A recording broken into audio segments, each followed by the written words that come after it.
চাচা, হেনা কোথায়? চাচার উত্তর, হেনার তো বিয়ে হয়ে গেছে। সম্প্রতি সামাজিক যোগাযোগ মাধ্যমে ব্যাপক আলোচিত সংলাপটি এ নিয়ে এখনও ট্রল হচ্ছে।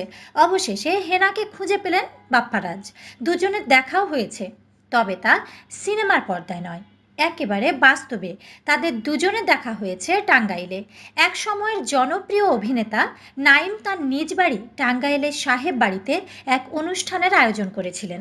সেখানে আমন্ত্রিত অতিথি ছিলেন বাপ্পারাজ সহ মিডিয়া পাড়ার অনেকেই। এ সময় নাইমের সঙ্গে থাকা শাবনাজকে দেখে আবেগাপ্লুত হয়ে পড়েন বাপ্পারাজ। ভিডিওতে দেখা গেছে একটি সাদা কালো রঙের গাড়ি ড্রাইভ করে আসছেন বাপ্পারাজ। এ সময় তিনি গাড়ি থেকে নেমে নাইমের সাথে কুশল বিনিময় করেন। এক পর্যায়ে নাইমকে বাপ্পারাজ জিজ্ঞেস করেন, হেনা কোথায়?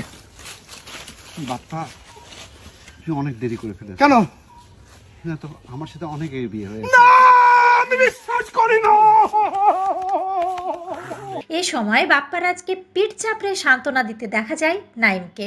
তখন সঙ্গে থাকা অন্য অতিথিদের প্রেমের সমাধি ছেড়ে গানটি গাইতে শোনা যায়।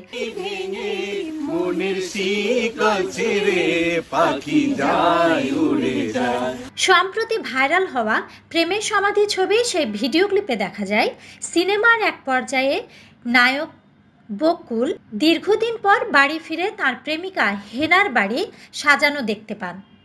তিনি হেনার বাবাকে জিজ্ঞেস করেন, চাচা, বাড়িঘর এত সাজানো কেন, আর হেনা কোথায়? চাচা কথা বলছেন না যে, চুপ করে আছেন কেন? জবাবে চাচা বলেন, হেনাকে তুমি ভুলে যাও, হেনার বিয়ে হয়ে গেছে। বকুল তখন চিৎকার করে বলেন, না না, হেনার বিয়ে হতে পারে না, আমি বিশ্বাস করি না, আমি বিশ্বাস করি না। এই ছবিতে আরও অভিনয় করেন নায়ক অমিত হাসান। সিনেমাটি পরিচালনা করেন ইফতেখার জাহান। কাহিনী, সংলাপ ও চিত্রনাট্য করেছেন দেলোয়ার জাহান ঝন্টু। দীর্ঘদিন পর এই সংলাপটি সামাজিক মাধ্যমে পুনরায় জনপ্রিয়তা পেয়েছে। অনেকেই এই দৃশ্যের ভিডিও ক্লিপ শেয়ার করে বিভিন্নভাবে মজা করেছেন এবং ফানি ক্লিপও বানিয়েছেন।